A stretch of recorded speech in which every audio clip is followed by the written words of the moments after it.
Introduce you. Here we go. Good morning, everybody. Thanks for signing in. I put Dakota's name up here and the name of the company that she used to work for so that you have it written down. Dakota's been doing research in the area of how male and female brains differ biologically and socially for a very long time, and so I think that you will find this very interesting. Remember what we talked about a couple of classes ago, the difference between a generalization and a stereotype, okay? Some of the things that come up here are from comedians. They are intended to play on stereotypes, so don't get distracted by the idea that someone is saying all women are like this or all men are like that. And so it looks like we're almost ready to get started. We're working on the technology. This presentation is designed to be given to people who are teachers or becoming teachers. And so some of the stuff that we'll talk about is a little bit geared for younger people, meaning that the teachers are teaching people who are younger than you guys. But the biology works the same, and so I want you to think about it in terms of how all these differences may or may not affect you as a writer. So, there we go. All right. I don't know why it's purple, but I like purple. Your saturation. How do you fix it, do you know? Yeah. Well, we'll see how it It's not goes. like that on your computer. It's gotta No, be it's not like that on my saturation. computer. So, anyway, I'm Dakota Hoyt. I've been doing this with Lisa for a long time. She used to work for me for a while, and so we got to know each other. Obviously, I've been around the block several million times, and most of my career I was an educator. I was a middle school science teacher. Loved teaching middle school. You know, that's usually the horror time, but I loved it. And then I was down at Pueblo City Schools and worked my way up, got my master's, all that sort of thing, and became the director of professional development. That's the people that bring in people on the days you have off for teachers. And so you're always trying to find something that's going to interest teachers and something that's new. And one of the things that we looked at data is that boys were not doing as well as girls in school. It's not that boys aren't as smart as girls. It's just how we assess them is a little bit differently. And the other thing is how teachers instruct. And so many teachers are female. And sometimes females don't get the male brain. And so this training that I'm sharing with you today is what I had shared with teachers before as far as how can we do a better job with engaging boys in the classroom. So when Lisa asked me to speak here, the idea became, how can we make sure that students that are writing for an audience can keep in mind gender differences? Okay, so that's the focus of today. And so here's the objective, give you the gift of gender lens in order to contribute to your view as you create media. And by the way, again, here's my name, here's my email if you have any follow-up questions. I blow in and I blow out, so my business name is Dakota Wins, LLC. So, just as Lisa said before, and I apologize, I'm not using the formal there, Ms. Dickstein. Lisa's good. Okay. Every brain is individual as a fingerprint, and every person is unique.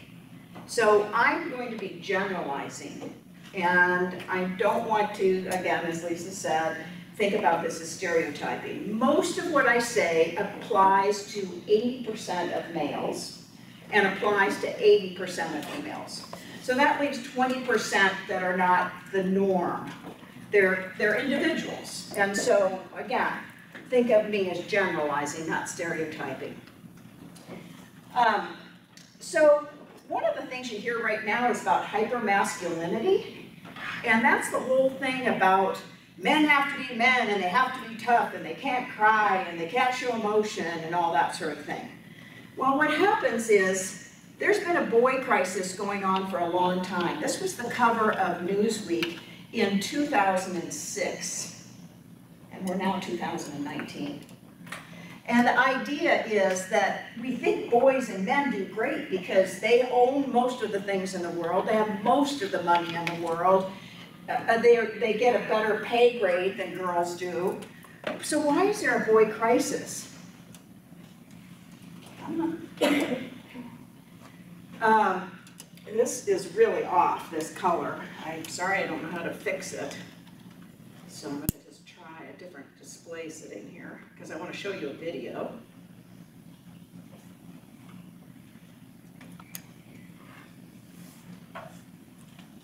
Anything different, but let's take a look at this anyway.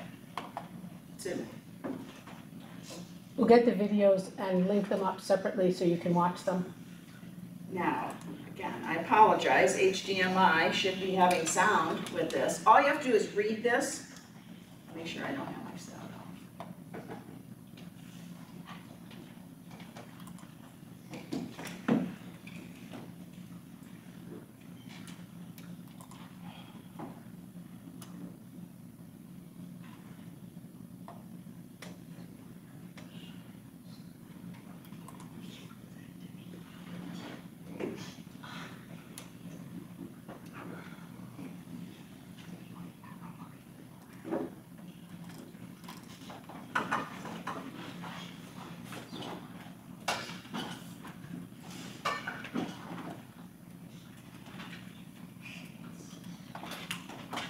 Oops.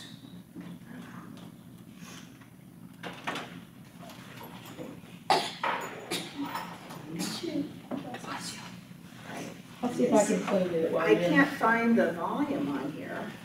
I have the other computer. Maybe we should just hook that up. Okay, maybe we'll try that. I'll let you hook this one up.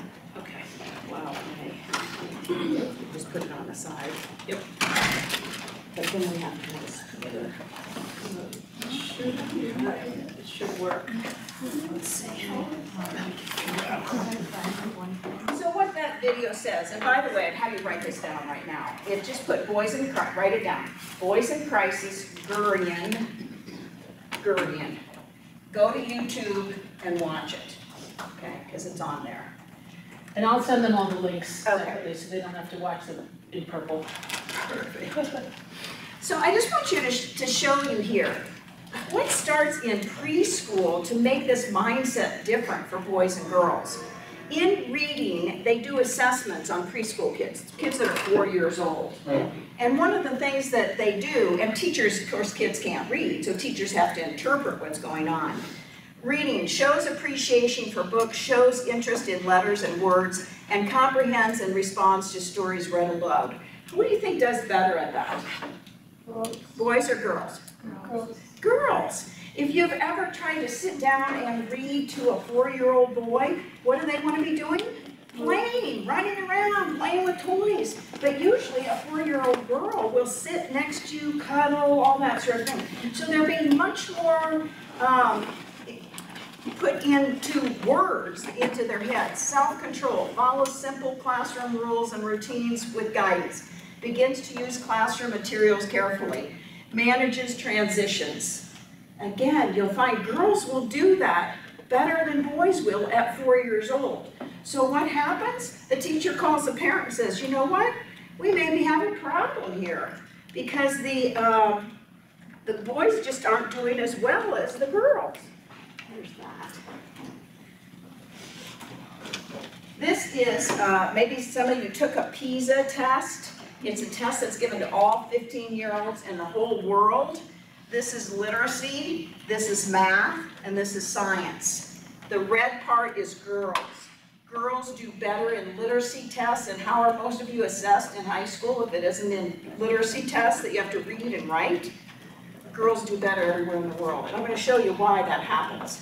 It used to be that boys, the boys' side, this side, used to look like this in math. That's when math was strictly computation. Just do the problems. What kind of problems do they have on math tests now?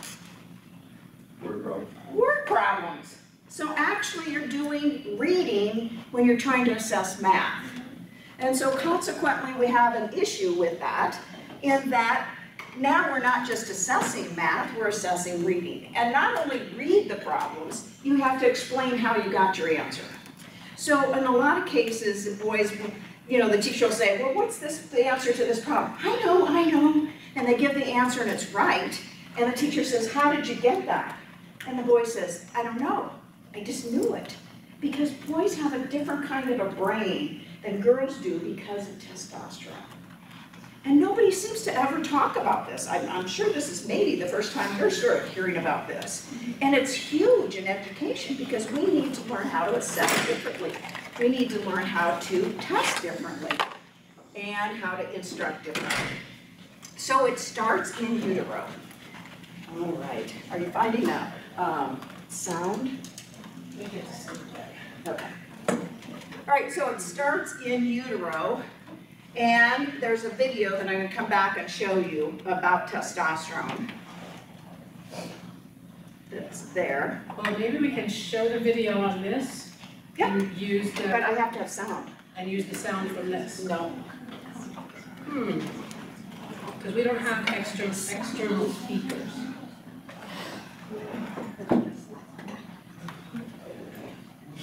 Are you able to pull up your computer? Yes. And we could actually show the videos from your computer? We could just switch? Yep, that works. Okay.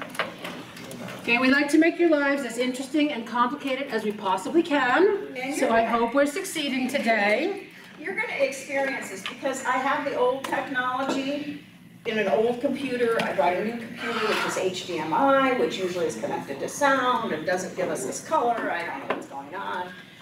So whatever profession you go on into, things are always changing. You try to figure it out. This is what I was talking about before. Up to 20% of males and females may be bridge brain, okay? So what that means is I'm a female, but I think more like a male. And women that tend to be female bridge brains will be police women, fire women, prosecuting attorneys, anybody that has to do a lot of risk-taking, be very assertive, aggressive, that sort of thing, okay? Men that tend to be in that 20% that they're male, it has nothing to do with their sexual identity or anything, this is how your brain thinks. Men that tend to be in the 20% that are not the typical will then tend to be more like social workers, ministers, psychologists, therapists, because they're much more relational, they're much more verbal. So it's saying in utero, it kind of determines who we are in our mother's bodies, okay? So the video will show you this, but we'll practice it right now. Because I want you all to look at your hands, and I want you to look at it this way, okay? I want you to look at your pointer finger. Can you look at your fingers? And your ring finger. And decide which one is shorter. Is your ring finger shorter, or is your pointer finger shorter? This statistically shows how much testosterone you got in utero. It comes out in our fingers. Now, if you look at both hands, it might be a little different in both hands, but when they do the statistics, they have you measure both ring fingers and both pointers and both ring fingers, and then so you could do that to see if you actually have a difference. If your fingers are about the same, that's average, okay?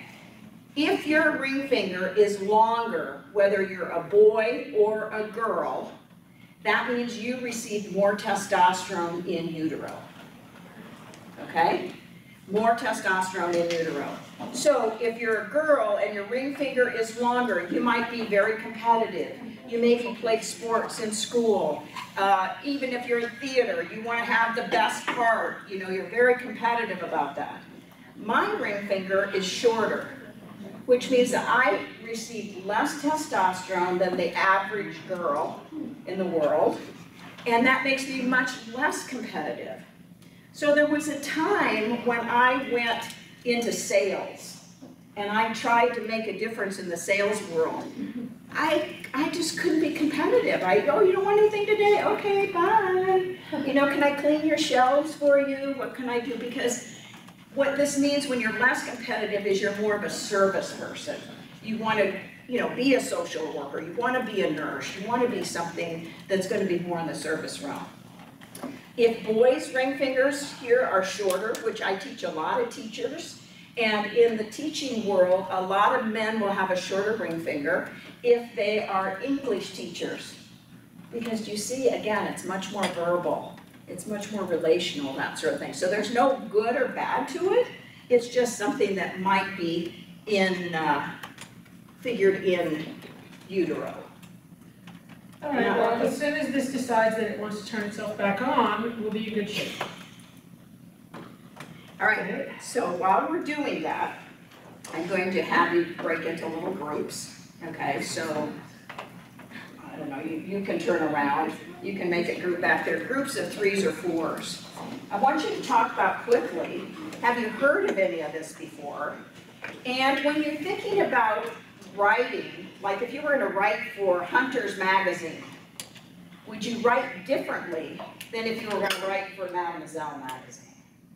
You know, how would your brain get who your audience is? So have you heard about this before? And how would you think about writing to different audiences? Go ahead.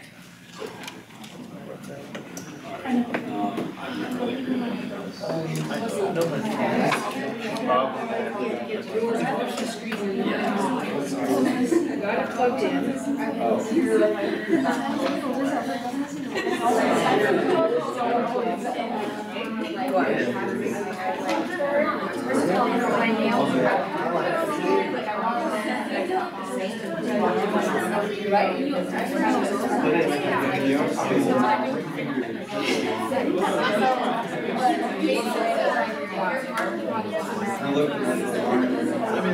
Obviously, one's tailored to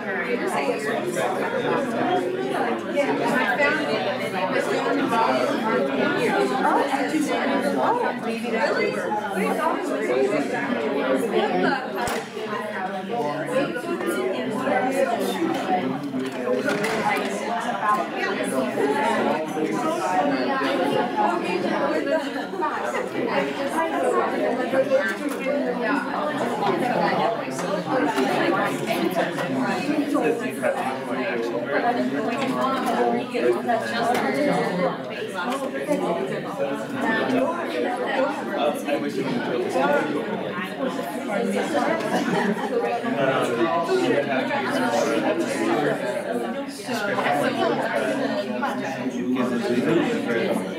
for like men what happens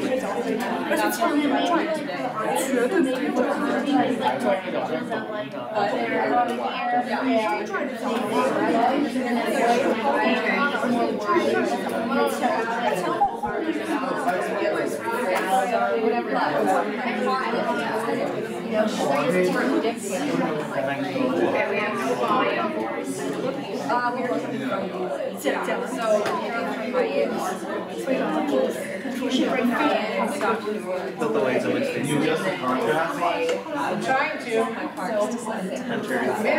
It came up and I did this, but now it's not. Yes, while I was driving it, like, it just wouldn't accelerate. It just like shut off. Steering wheel locked and everything. So you're saying like there's And so when I pulled away, they're like, around you. I was like, I can get my coordinates. That's a lot. Can it also not filming? No. yeah.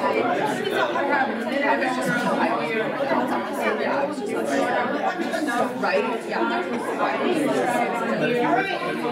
We're back. We're making the best of it. We can't get the sound to work. So anyway, what I want you to do is to stand up.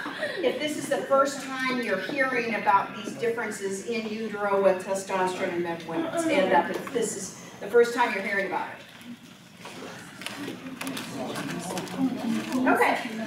Because you sit down. I turned it all the way up to the 100%. So, those of you that did stand up, where have you heard about these differences before? Did they talk about it in high school, or how did you know there were differences? Yeah. Well, with the hand thing, I heard about it on social media. On social media?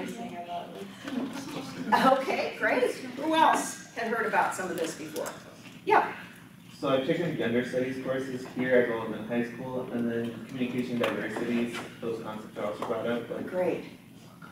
Wonderful, this is great news, because again, since I'm in the education world, in teacher education, they don't seem to talk about it much. And you see how it affects students from the time they're born and the time they get into the education field. So this is just a picture of showing the different fingers, sizes when I'm talking about that. So what you're gonna find out is that girls have twice the capacity to store words in their brain than boys do, okay? And I'll show you a picture about that a little bit later. But when girls meet each other, now remember this is the 80%. Oh, what's she wearing? What's her hair like? Oh, I like those earrings. No, those shoes don't match at all. All that is going through our heads when typically guys just say, hey, how are you? They're not assessing their whole wardrobe and all that sort of thing. So these are some of these common things that are differences.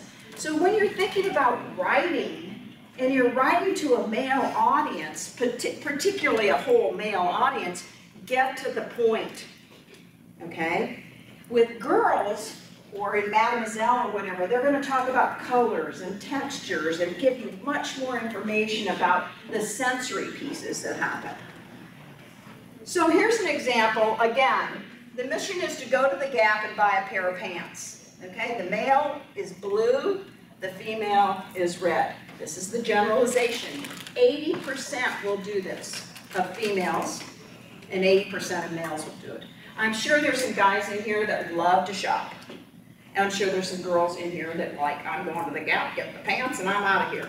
You're in that 20% then. You're the bridge brain if this is not what's common for you. So an example is I'm a typical female. I'm actually going there to buy some new towels for my bathroom, but then I walk in the door and I see Macy's is having a sale on jeans, and I really need some jeans. Well, I'll just go to Macy's first before I'm gonna go buy the towels at Penny's. So, we just get sidetracked all the time. That's why in malls, sometimes you see chairs or benches where guys can just sit down because women just want to be able to do what they want to do, and the guys are like, I don't want to do that. So again, this is more about getting to the point. Oops. So this is throwing a child up in the air, okay? As the father sees it, as the child sees it, and as the mother sees it. And the thing is that guys with testosterone, you're risk takers. Like, yeah, I'm gonna throw my son up in the air. This is probably about how high the kid went. The dad is like, are you kidding? I didn't do anything at all. He was like this far away from me. The mom is, oh my God, his head's gonna crash onto the ground. His brains are gonna be spit out all over, and you're gonna kill our son. And so again, these are differences. Women have another chemical in them besides estrogen. It's called oxytocin. And oxytocin is about bonding. And so consequently, we're so bonded with our child or our children that we don't want anything that might hurt them to come along the way. You have a hand? Yes. Yeah, so I just had a question. So are you basing your presentation off the fact that there's biological differences between male and female brains rather than the social construct that is put Yes, so in society? It's nature, nurture, and culture, basically, is what makes all of us. I'm coming from the nature point of view. I certainly think nurture, which is what you're talking about, the social construct, right? Who's around you and what you've been raised by your parents and all that, that's the nurture part of it, which is huge. It's a part of all of us. And then culture, about what's acceptable for males and female roles to be, varies widely, okay? So that's a thing that we have to think about too, is culture. All I'm giving you today is the nature part, biological differences. Does that answer your question? Yeah, I guess I just don't agree with all of it, but. Oh, and there's all kinds of data out there of people that don't agree with this. But there's a lot of studies out here that show that this is reality. So, it's how you experience it in the world also. Great. My only question is, don't you think that like approaching teaching kids in this way kind of like supports stereotypes? No, because the strategies that I teach, whatever's good for boys is good for girls. So I gave you a strategy right now. Normally in school, what they say is, how many people are gonna have hot lunch, right? You remember when you were in school and there was either you're gonna bring your lunch or hot lunch or whatever. Normally you raise your hand, right? Yeah. Okay, so today when I asked you who had heard about this before, what did I do? I asked you to stand up. Because the thing is, we try to get blood flow going to into everybody's bodies. But it turns out that boys really need movement. I'll show you a slide about this. Boys need more movement than girls do.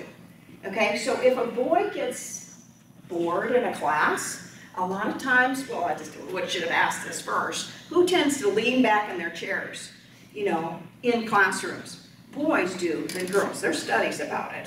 The thing is they're bored, so they're taking some kind of risk to get their brain to go someplace else. With girls, what they tend to do when they're bored is maybe doodle or draw some things because it's not as noticeable. But boys, because of this need to move, they do outward move things like throw a pencil. But don't you think that that might be a cultural thing where like we accepted that as being acceptable for boys to do and girls have to have their sort of distractions? I've definitely been told that maybe like an idea. It's like Well, and there I would say you could be a bridge brain because your brain thinks more male than more female. I don't know how your fingers came out. very feminine. Okay, so, you know, this is, you'll take classes, I hope, in college on statistics. Not everybody fits into the norm, but this is statistically relevant. So, just another example, if you've studied anything about how students do around the world, Singapore scores so high in their testing.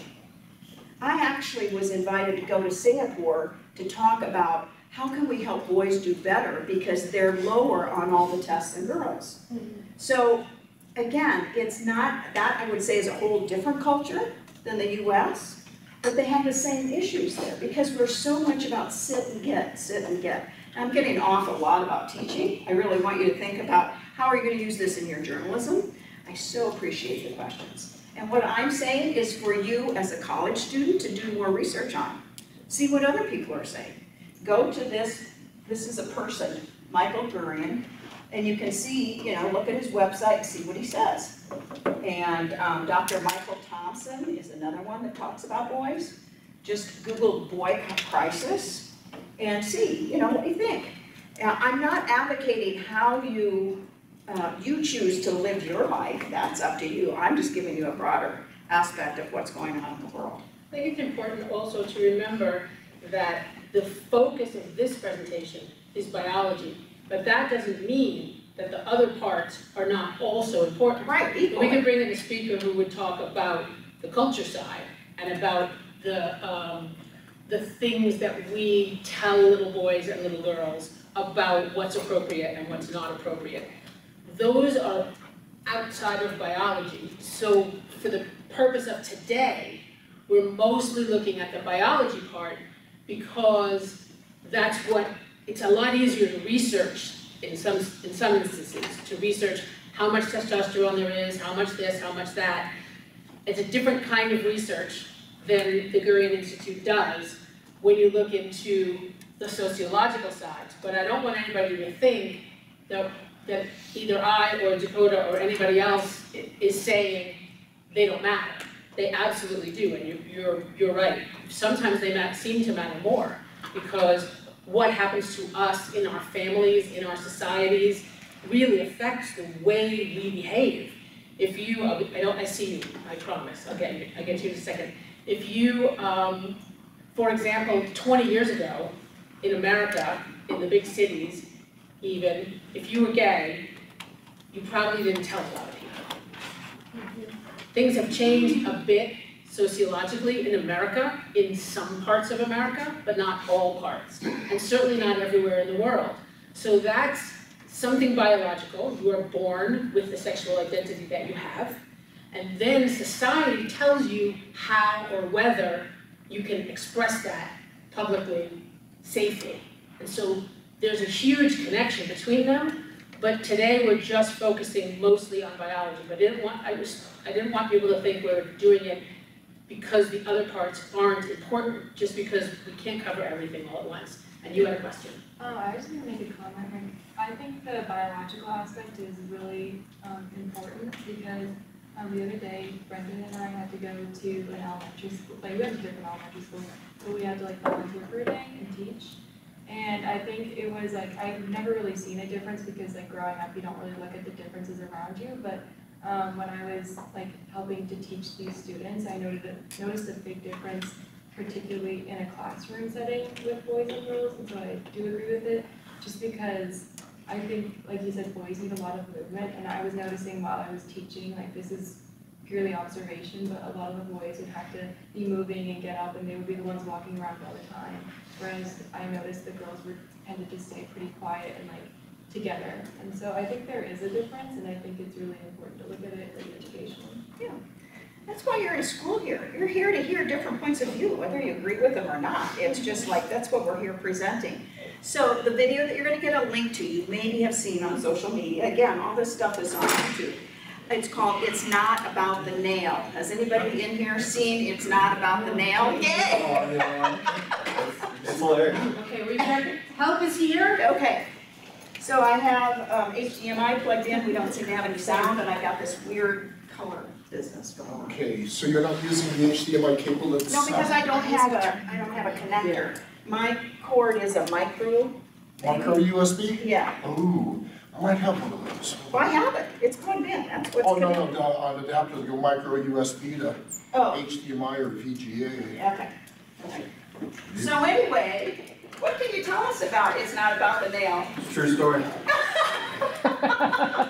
You must be a typical male. I've had to deal with that exact, Oh, that's Not- mini not- USB. Yeah. as abrupt, as obvious as that problem, but I've had that same conversation because in essence, I have a hard time not trying to give advice Fix and things. fix things, yes. Wait, what is it about? So We can- we You can act- gotta see it. We can act it out for you. Oh, Okay. Yeah. Action, because I don't know what we're talking about. God. We'll tell you, Hopefully we'll we have should be able to see it Okay, soon, yeah. but it's about communicating, Males and the females. way males and females communicate with each other. I've worked as a camp counselor for 2 years, and I've been able to observe like young children from 5 to 12 and how they behave differently. And I think that it would be ignorant to think that boys and girls are not affected by culture and nurture immediately once they're born. Oh, they are. I totally agree. Okay, just. I thought I said nature, nurture, and culture I are just the wanted to make Okay, sure that was yeah. clear. For sure, the three things are what make us. I'm only presenting the nature part, that's all. Okay, so, I guess we're waiting on this a second. Yeah, I don't know if I'm gonna have a, because you've got both mini USB and micro USB on here, Okay, and I don't do think... you have a speaker? Because I brought my old computer, but I don't have a speaker, and it doesn't work with USB. What output do you have on your full computer? Or you can use mine. Well, you've got VGA on here, Yeah. let's find that out, because I've got a VGA connector on. All right, Okay. because what I need is a speaker. Oh, we don't play through the TV. It We don't will play with through the TV, VGA? With VGA, yes. Yeah, because that's got speakers in it. Well, Never a dull moment. We appreciate your patience, guys. I'm gonna unplug this and get it out of the way. Do you need the chip? for my, For the slide answer? yeah. Yes. There we go. This. Keep that, and I'll take That's So while I'm doing this, and you were at a camp counselor position, would you say that all boys and girls, that in general, they all act the same? Like in competition, like in being verbal, when you ask them to explain something? I think I noticed both instances of girls talking out and boys talking out, girls being a bit too antsy, boys being antsy. like, if you keep any kid, like, in a space where they have, like, boy or girl in a space where they have to sit and listen for 20 minutes, all of them will be, you know, Antsy, yeah. like, Yeah. like all over the Right, place. right. So Well, that's- like, I noticed like with all kids, cause I had boys and girls, it was co-ed, and when I had to run the circle or whatever like that, I like to keep it like under 5 minutes, be really concise with my instructions Right. and be like, on go, you guys can get up and go where you need to go. So it was like 1, 2, 3, go, and then I was like, just have them disperse, because I noticed that like any kid, if they're put under a circumstance where they have to sit and concentrate for like a long period of time, they will struggle. So that's one of the things I tell teachers. So again, if you're working with kids at all, is they should move in the number of minutes that their age is. So if you're with 12-year-olds, they should be moving every 12 minutes, at least doing something. But I'm sure you can remember back in class where you sat for an hour, you know, when you were 14, and you were getting antsy. You know, and some teachers don't get it. They just say, well, I'm here to With talk. such a wide age group too, like, you, like, taking into account that, like, age had a lot to do with it, and like, how their parents sort of interacted with them, and like, all of those sorts of aspects, like, affected their behavior. True. I mean, when you have a huge, but in schools, they're usually 6 years old, 7 years old, 8 years old because of class Well, it was like, grades. I would manage a group of 60 kids, and then they would break up into 3 groups, and based on age. There's like drastic differences between 6 and 7 to 11 and 12. Oh, yeah. Hey, we're back at the beginning. Okay, now let's see if we have sound.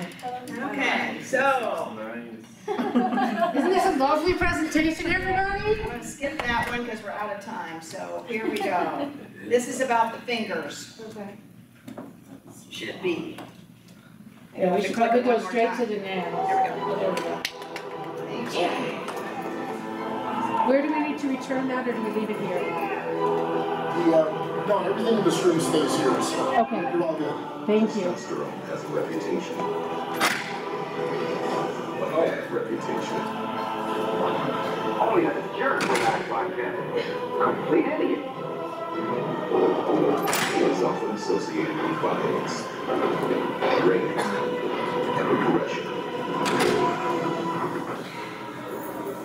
But it's also associated with sex and power.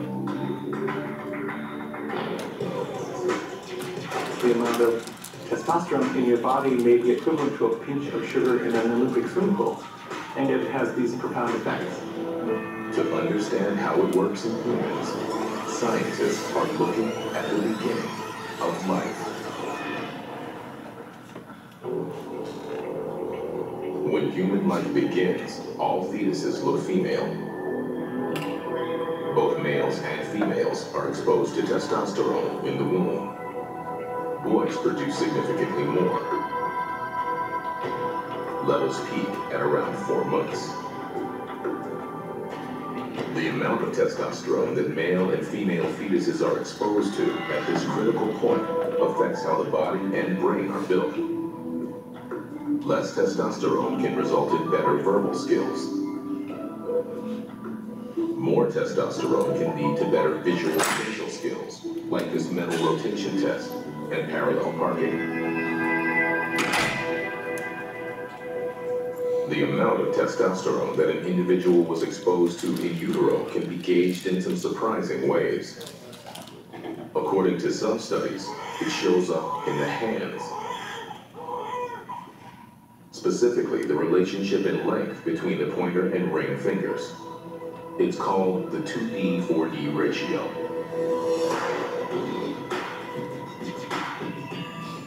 A longer pointer finger, compared with the length of the ring finger, means lower testosterone exposure in the womb. A pointer finger shorter than the ring finger indicates a high dose was received in utero.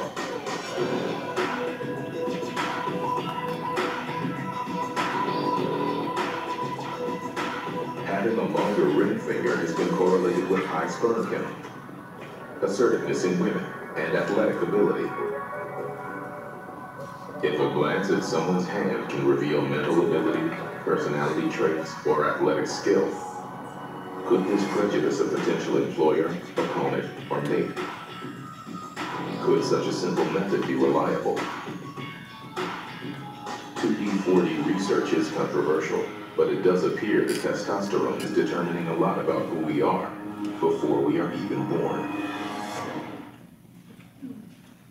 All right, so they probably explained it better there, but just an example, and I want you to go out and do some research on your own. You know, now ask to see fingers. So I have these two granddaughters.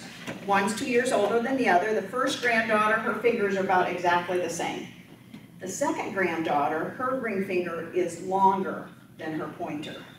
It is so obvious. She's 8 years old now. She was crawling out of the crib at 8 months. She wants to climb rocks. She's just so different than her older sister because she received more testosterone in utero than her sister did. And there's all kinds of reasons why some people get more and some people get less. But you think about your own siblings, that you came from the same parents, and how you might be different.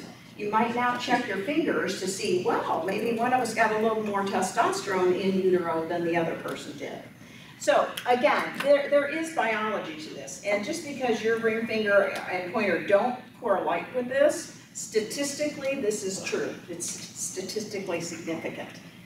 So there we go with that, and here we go with it's not about the nail. It's just, there's all this pressure in it, and sometimes it feels like it's right up on me, and I can just feel it, like literally feel it in my head, and it's relentless, and oh, jeez.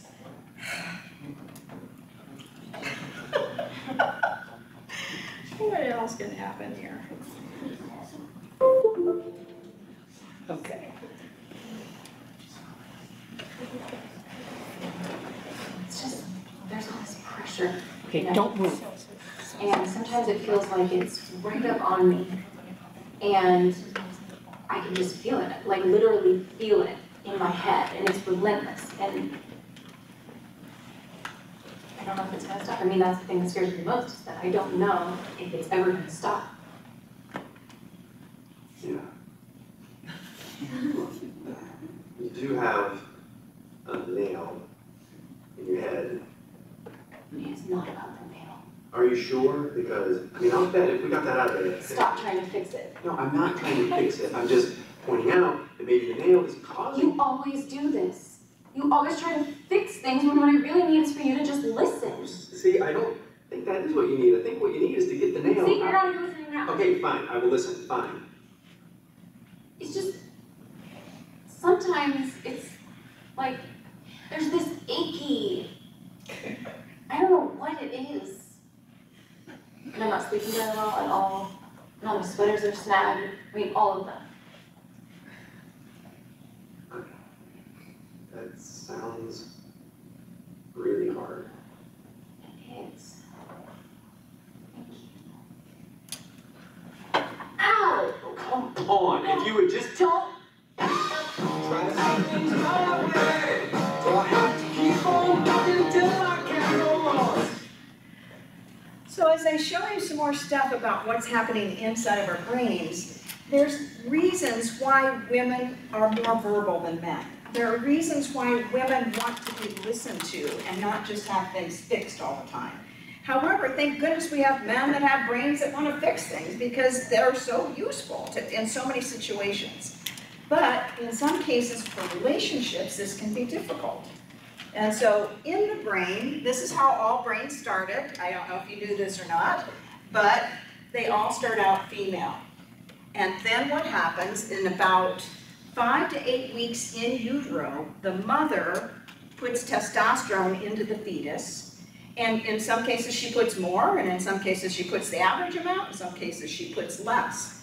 And this testosterone will change the muscle mass, the bone density, and the brain development of that male child. And the female child, if she happens to get more than what the average female child has. Now females, we all have to have testosterone because we have to be able to give it to our sons as we have babies. So what happens though is after the testosterone is in the fetus, the testosterone washes over the right side of the brain and changes these verbal centers. These blue things are considered representing verbal centers in your brain. It changes the verbal centers in the male brain to spatial mechanical.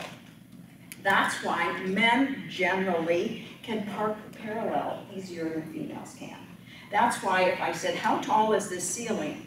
Men, if we all wrote it down, the men in this room would probably have a closer estimate to how tall or how wide this room is than females, because they have this part of their brain that's spatial mechanical. That's what's about fixing things, taking things apart, putting things back together. That's a blessing to have. But on the other hand, it takes back from the amount of verbiage they can have. Now, because you're in a writing class here, and you've chosen this on your own, it may be that you all are more verbal males in here than what would be in some other classes, which would make sense. So in finding this out, they've done studies with how long babies watch mobiles go around.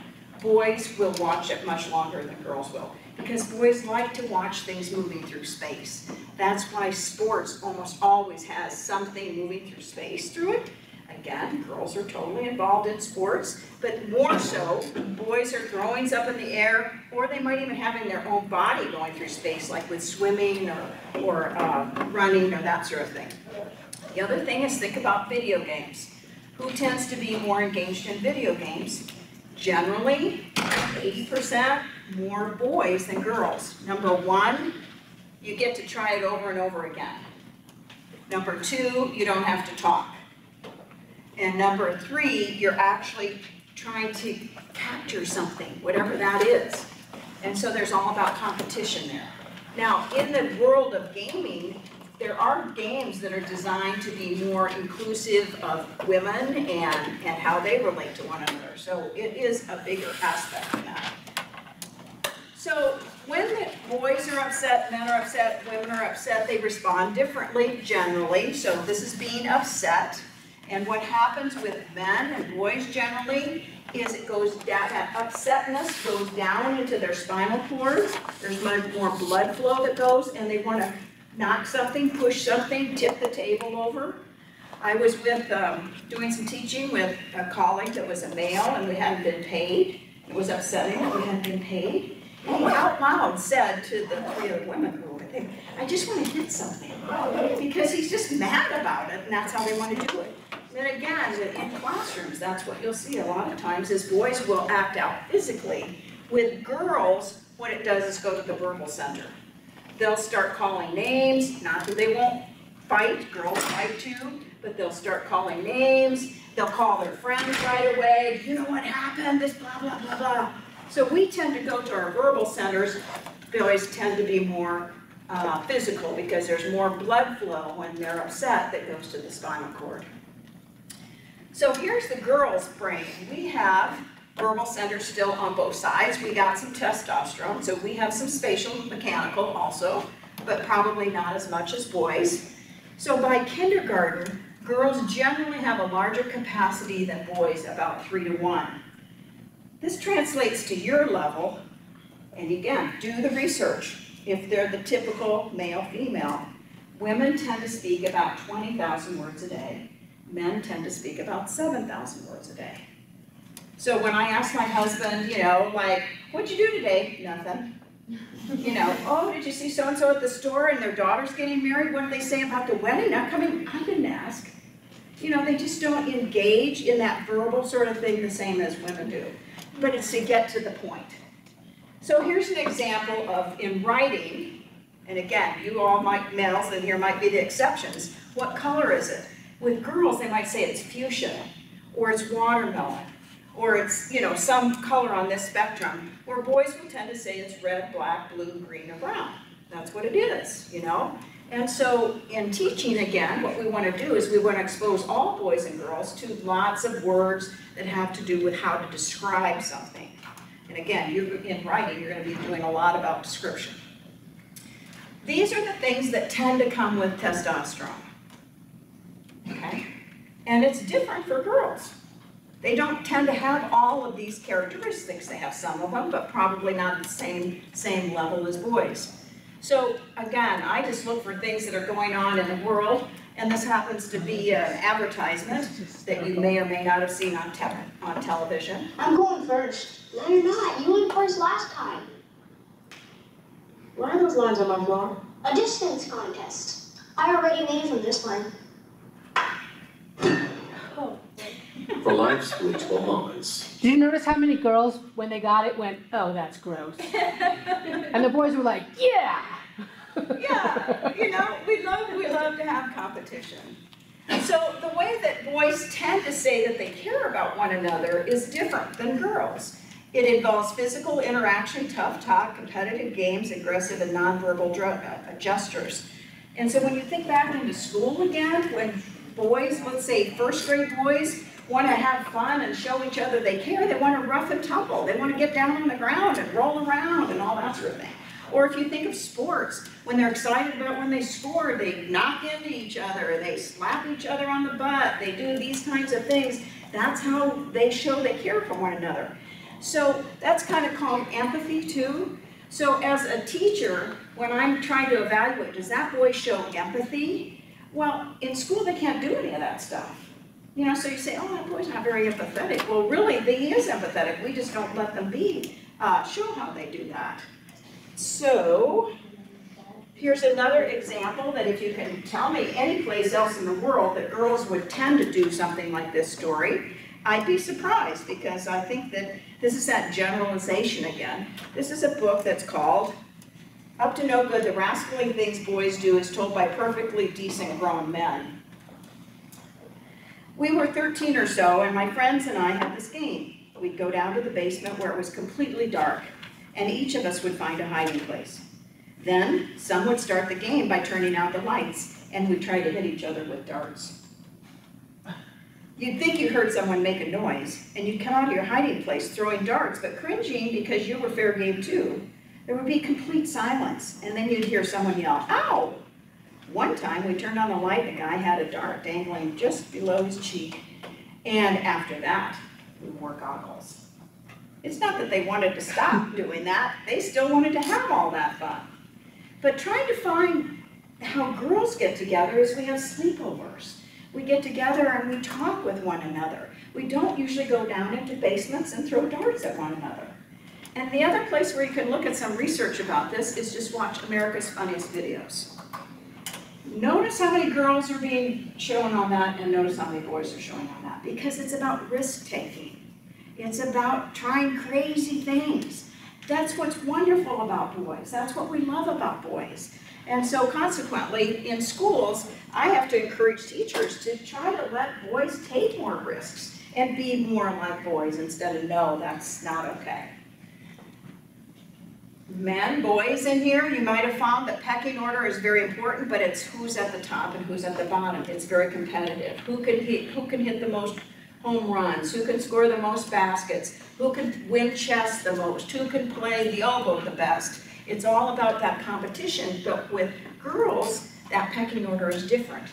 Because we have oxytocin, it's the bonding chemical. Way, way, way, way back in our history, they didn't get the connection of who the father was of the child.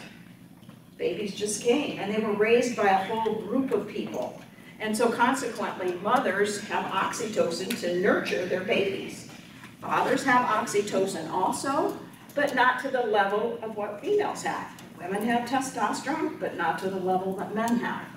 So we want to please others. That's why in teaching situations, when you say, I want you to write a report, girls are usually the ones that say, do you want it blue ink or black ink? Do you want it, how many words? Do you want it single space or double space? Because we want to please what the teacher wants.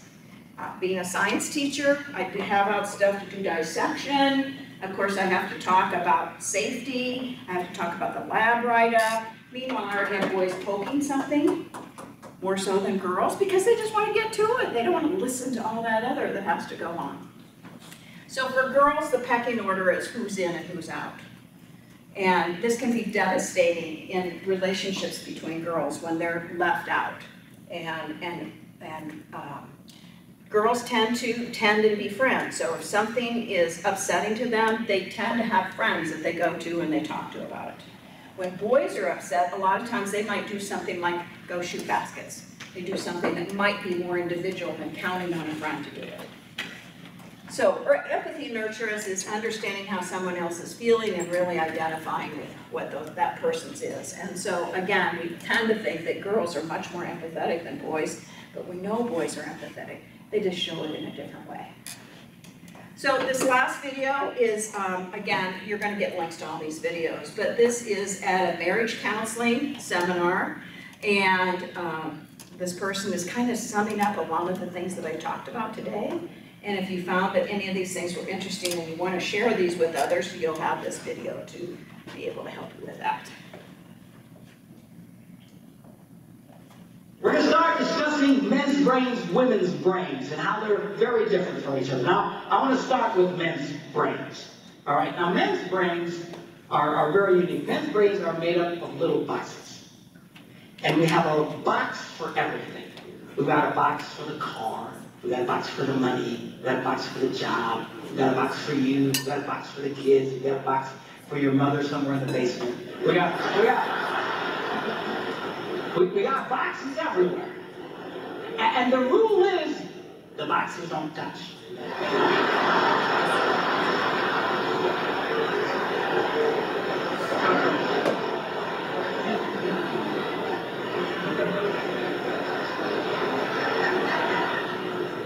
When a man discusses a particular subject, we go to that particular box, we pull that box out, we open the box, we discuss only what is in that box.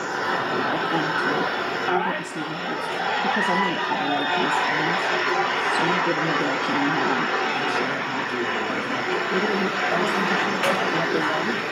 And then we close the box and put it away, being very, very careful not to touch any other boxes.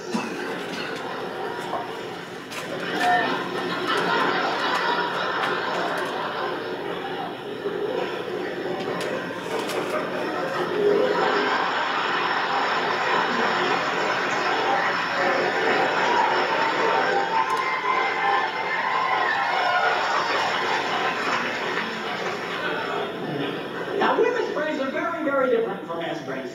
Women's brains are made up of a big ball of wire.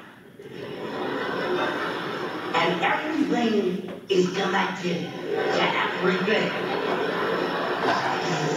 The money's connected to the car's connected to your job, and your kids are connected to your mother, and everything's connected to everybody.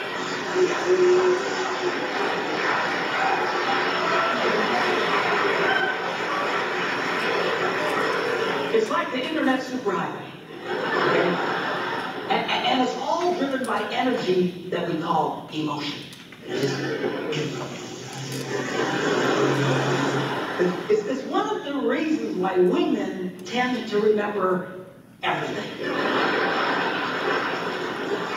Because if you take an event and you connect it to an emotion, it burns in your memory and you can remember it forever. The same thing happens for men. It just doesn't happen very often because, quite frankly, we don't care.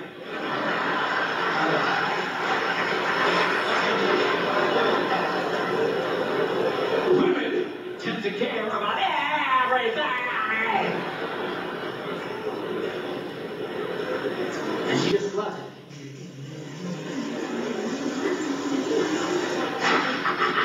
Okay?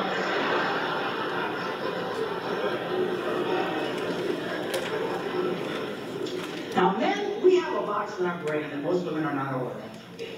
This particular box has nothing in it.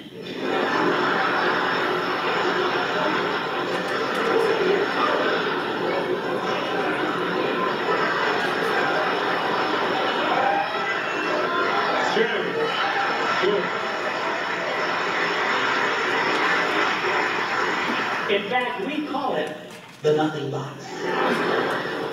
And of all the boxes a man has in his brain, the nothing box is our favorite box.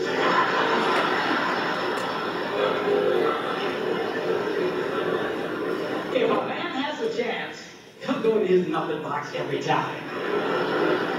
That's why a man can do something seemingly completely brain dead for hours on end. You know, like fishing.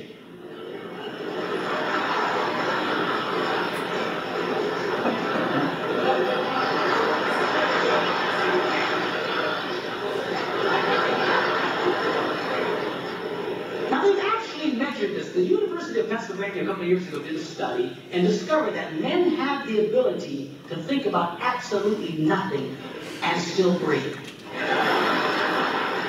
You know, they connected all the wires and stuff like that, watch the brain activity, then all of a sudden, I think he's dead! Huh? Yeah. Women can't do it. They can't do it. Their minds never stop. And they don't understand the knuckle box. And it drives them crazy. Because nothing drives a woman more crazy or makes her feel more irritated than to witness a man doing nothing.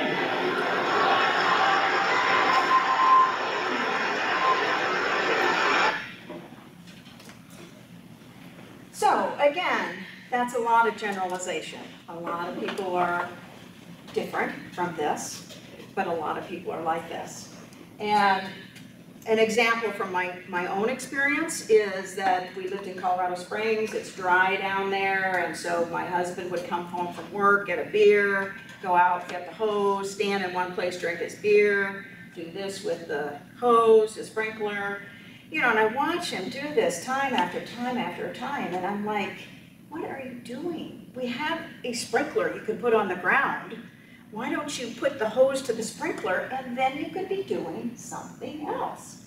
It's just that women tend to do this much more multitasking all the time, and it's just sometimes frustrating to us.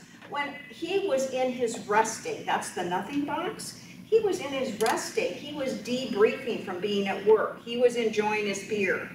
I had to learn to accept that. That's okay. But you can see how that can cause problems in relationships if you don't understand some of these differences about men and women and likely the nothing box and that sort of thing.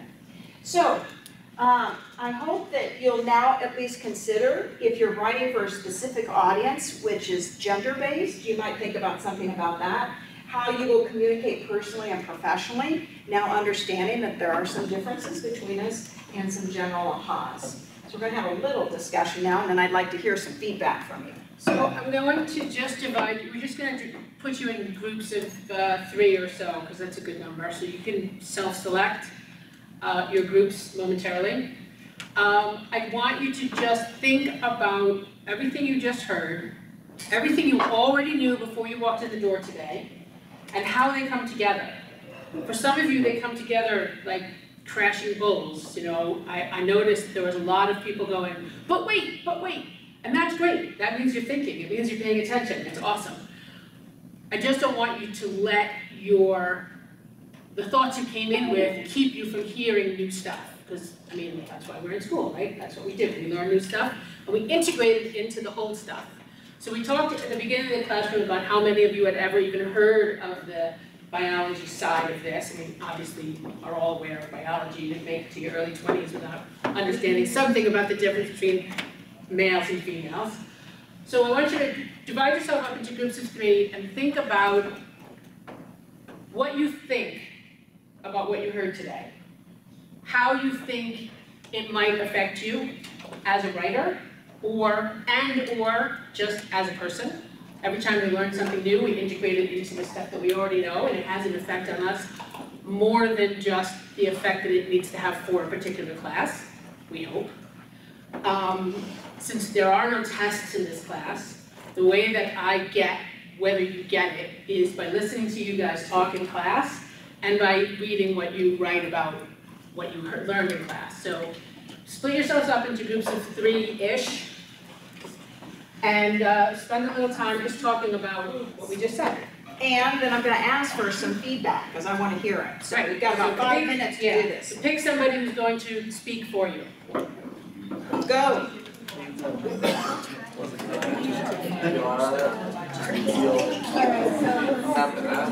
So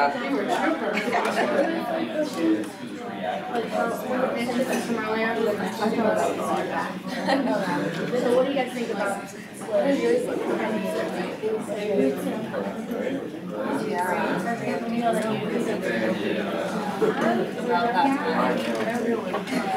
Try to pick somebody as your spokesperson who hasn't spoken yet today.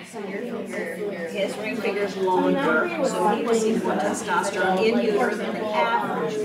Well, I was just thinking about the years, I feel like that, and like, right down a little bit, I don't know, like when I'm on the field, I'm like more aggressive than most girls. What are you guys doing? Do you have a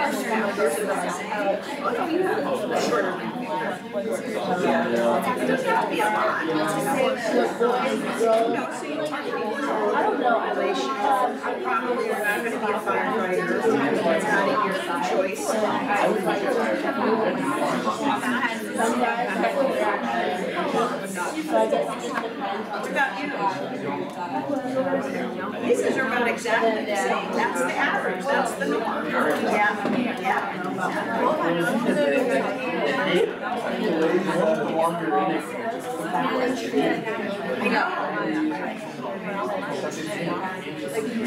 But see, Mine are different from hand to hand. yeah, that's why They're the same on this hand and they're different. It's the actual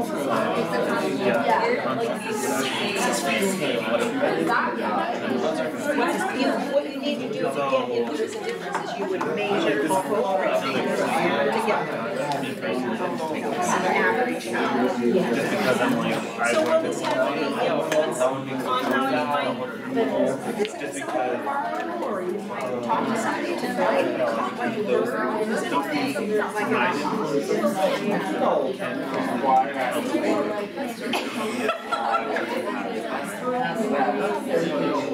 so yes, like Well, I thought it was interesting because when Lisa was giving the directions of what to do, maybe I know how many words it took to get those directions going, versus if a man had maybe given the directions, break up into a group, and you had to just listen. Those kinds of things.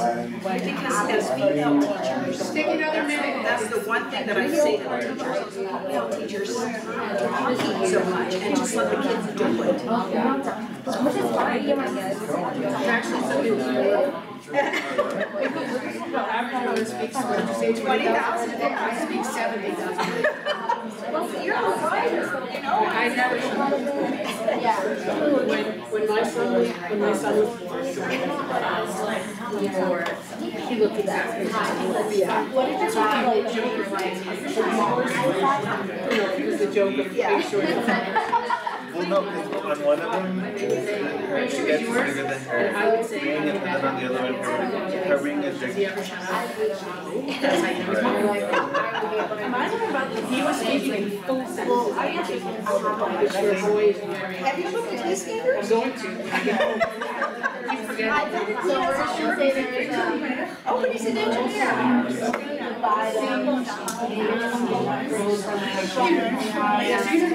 That it was interesting to know about the figures. The difference is biology, but the ways in which it influences, there's a difference.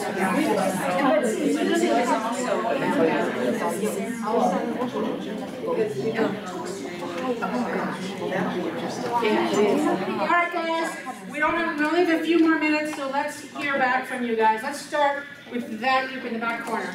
And speak loud because the camera's still on and your online student friends are gonna listen. So before I hear about this, I actually heard a lot about like how nature influences the expression of gender, and it's mostly from the religious parts, but most of them believe that gender is nature-based, but it's like a spectrum. Like there is the animus side and the animus side, and whatever you are, like men being more female, and women being more male-like. That's all fine. And so what I get is from what I see among all of my partners and what I see from myself, I'm a really complicated person. So it's just this actually works, and this is actually how genetics influence us. It's the yin and the yang, and it might also be male-female reversal a little bit in our brains, and it's all okay. Exactly. Let's hear from another group. Let's take that group down there. I just have a question. Sure. In our group. If when I write an article or an essay, how to attract different gender? To what? Attract different genders to what? To what he's writing. About my content. Oh, okay. So, you know, one of the best things to do is to have a conversation before you're actually writing, like talk to a woman and say, you know, I'm gonna write this article that's about fashion, and I'm not really into fashion. What are some things you'd like to hear about? Because we aren't all self-contained. We don't all have the same answers. So ask the opposite if you're going to be doing an article that tends to be more male or more female, that sort of thing. Okay. Good question. Thank you. Good question, yeah. Okay, right here. We talked a lot about the biological videos and how we disagree with them in certain ways, compared to like the last video we thought wasn't as effective as conveying like the messages and how gender actually works, because it was more for comedy than it was for anything else, versus when I talked about the nail video and how I felt like I literally had that exact conversation a couple times. But even then, it was, we felt that it was less biological and more just how we're raised in forms of like society that determines a lot of our differences in gender. But Totally agree. yeah, it was just a piece of it. Yeah. Piece of it. Yeah. What about the next group? Up here.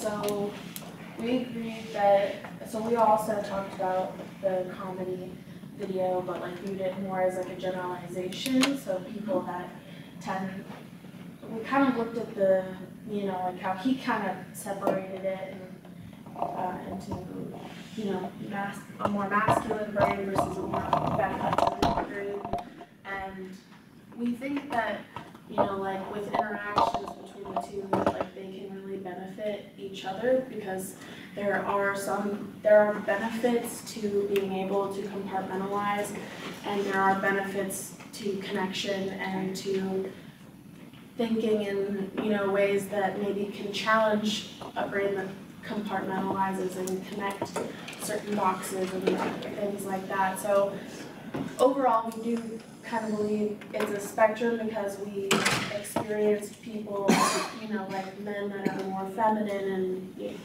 women that are more masculine, or because it's all like it's all how you express yourself. It is definitely a continuum. You're exactly right. And we only have 2 more minutes, so I want to see if we can hear from the other groups as well. What about you guys? You guys? Yep. So we appreciate you coming and speaking to us. And there was like disagreement and agreement in our group, and we just want to take in like the knowledge that you gave us and kind of go back home and ponder about what facts we could dive into next. But most importantly, I thought the finger.